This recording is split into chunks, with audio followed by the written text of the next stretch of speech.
এক পরিবারে বেশ হাসি খুশি সবার দিন কাটতো। ওই পরিবারের সদস্য ছিল মাত্র 3 জন, বাবা মা ও তার একটি ছেলে। তাদের খুব সুন্দরভাবে জীবনযাপন চলছিল। হঠাৎ করে একদিন ছেলেটির মা অসুস্থ হয়ে পড়ল। এইভাবে কিছুদিন যাওয়ার পর ছেলেটির মা মারা গেল। ছেলের বাবা ছেলেটির দিকে দেখে ছেলের কথা চিন্তা করে নতুন আরেকটি বিয়ে করলো। নতুন মা পেয়ে ছেলেটি অনেক খুশি হলো। তাদের নতুন করে আবার জীবন শুরু হলো। প্রতিদিনের মতো ছেলেটির বাবা সকালে উঠে কাজে চলে গেল। ছেলেটির বাবা কাজে যাওয়ার পর ছেলেটি তার সৎমাকে বলল, মা আমাকে খেতে দাও। তার সৎমা বলল, তোর সবসময় শুধু খাওয়া আর খাওয়া ছাড়া কোনো কাজ নেই না? ছেলেটিকে সবসময় খোঁটা মারা কথা শোনাতো এবং এটাও বলতো, তোর মায়ের সাথে সাথে তুইও মরে যেতে পারিসনি, আমাদের জীবনটাকে তছনছ করে দিলি। দাঁড়া, তোর বাবা কাজ থেকে বাড়িতে আসুক, তোকে আজকেই এতিমখানায় রেখে আসতে বলছি। তোর জ্বালা যন্ত্রণা আর সহ্য হচ্ছে না। ছেলেটির বাবা কাজ থেকে বাড়ি ফিরতেই তার সৎমা বলল, তোমার ছেলেকে আর এই বাড়িতে রাখতে পারবো না,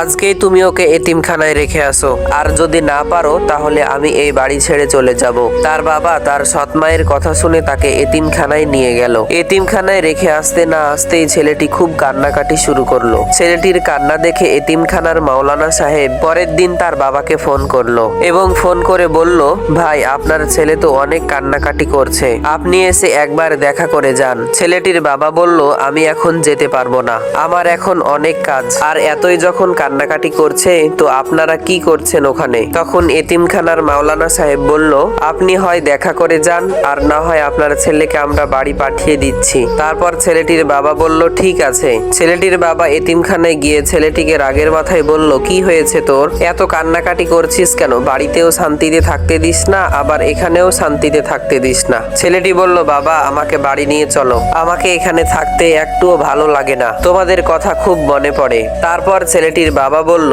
তোকে যদি আমি বাড়ি নিয়ে যাই তাহলে তোর সৎমা আমাকে বাড়ি থেকে বের করে দিবে, তোকে বাড়ি নিয়ে যেতে পারবো না, আর এরপর থেকে যাতে আমার কাছে কোনো ফোন না আসে। তুই এটা মনে কর যে এই দুনিয়াতে তোর আর কেউ বেঁচে নেই, তুই একটা এতিম, তোর জন্য সবাই মরে গেছে। এই বলে তার বাবা চলে গেল। এতিমখানার মাওলানা সাহেব সেই ছেলেটিকে বলল, কান্না করো না বাবা, মন খারাপ করতে নেই, কেউ নেই তো কি হয়েছে, আমরা তো আছি। 15 বছর পর ওই ছেলেটি রাস্তা দিয়ে হেঁটে যাচ্ছিল। ওই সময় দেখতে পেল একটি বৃদ্ধ লোক পানি পানি বলে চিৎকার দিচ্ছে। ওই ছেলেটি তখন দূর থেকে দেখে মনে মনে ভাবছিল, ওই লোকটিকে তো চেনা চেনা লাগছে। তারপর লোকটির কাছে গিয়ে লোকটিকে পানি খাওয়ালো আর লোকটিকে বলল, বাবা তুমি আমাকে চিনতে পেরেছো? আমি তোমার বড় ছেলে বাবা। তখন সেই বৃদ্ধ লোকটি বলল, কেমন আছিস বাবা? ছেলেটি বলল, বাবা তুমি কোথায় ছিলে? আজ 15টা বছর ধরে আমি তোমাকে কতই না খুঁজে বেরিয়েছি, তাও তোমার কোনো খোঁজ পাইনি। বৃদ্ধ লোকটি আমতা আমতা করে বলল, তোকে কত অবহেলা করে তোকে এতিমখানায় দিয়ে এসেছি, তোর ছোট ভাইকে যে আমি কতই ভালোবেসেছি,